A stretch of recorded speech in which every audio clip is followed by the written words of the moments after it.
Chapter 12. Where was Mama? Mr. Rosen tripped on the loose step outside the kitchen door. His wife grasped his arm, and he regained his balance. "It's very dark," Mama whispered as they stood in the yard with their blankets and bottles of food gathered in their arms. "And we can't use any kind of light. I'll go first.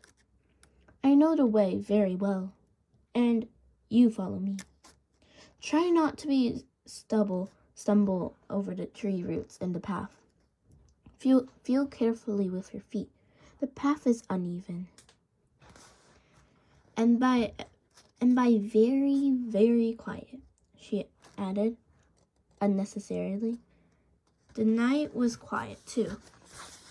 A silent breeze moved in the top of the trees, and from across the meadow came the sound of the sea's movement, which was a constant sound here and had always been. But no word called or cried here now. In the night, the cow slept silently in the barn, the kitten upstairs in Christy's arms. There were stars here and there, dotting the sky.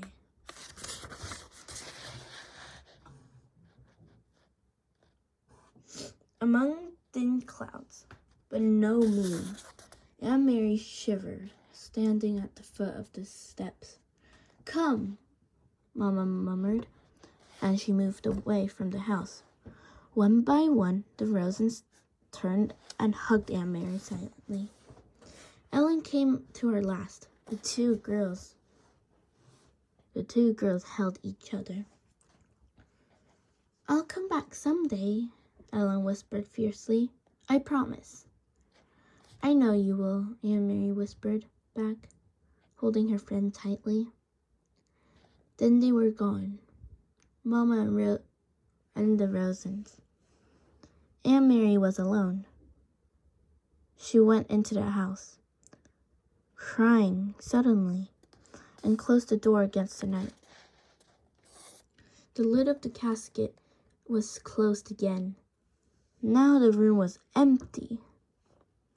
There was no sign of the people who had sat there for those hours.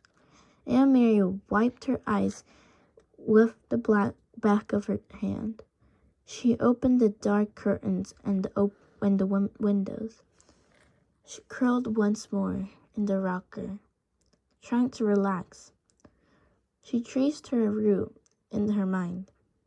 She knew the old path, too, not as well as her mother, who had followed it almost every day of her childhood, with her dog scampering behind. But Aunt Mary had often walked to the town and back that way, and she remembered the turns, the twisted trees, whose gnarled roots pushed the earth now and then into knotted clumps, and the thick bushes that often flowered in early summer. She walked with them in her mind, feeling the way through the darkness. It would take them, she thought, half an hour to reach the place where Uncle Henrik was waiting with the boat. Mama would leave them there, pausing a minute, no more, for a final hug. And then she would turn and come home. It would be faster for Mama alone, with no need to wait for the Rosens. Unfamiliar with the path, slowly felt their way along. Mama would hurry, sure-footed now, back to her children. The clock in the hall struck once.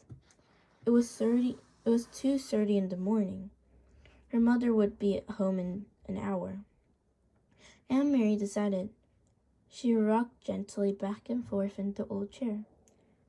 Mama would be home by 3:30. She thought of Papa back in Copenhagen alone. She would be awake too. He would be wishing he could have come, knowing too that he must come and go as always. In a corner store for the newspaper, to his office when morning came. Now he would be afraid for them and watching the clock, waiting for word that the Rosens were safe. The mama and the girls were here at the farm, starting a new day with the sun shining through the kitchen window and cream on their oatmeal. It was harder for the ones who were waiting. Aunt Mary knew. Less danger, perhaps, but more fear. She yawned, and her head nodded. She fell asleep, and it was a sleep as thin as the night clouds, dotted with dreams that came and went like the stars. Light woke her, but it was not really morning, not yet. It was only the first hint of a slightly lightening sky, a pale gleam at the edge of the meadow, a sign that far away, somewhere to the east, where Sweden still slept, morning would be coming soon. Dawn, then it would wash little Denmark with light and move across the North Sea to wake up Norway. Aunt Mary blinked in confusion, sitting up, remembering after the moment where she was and why.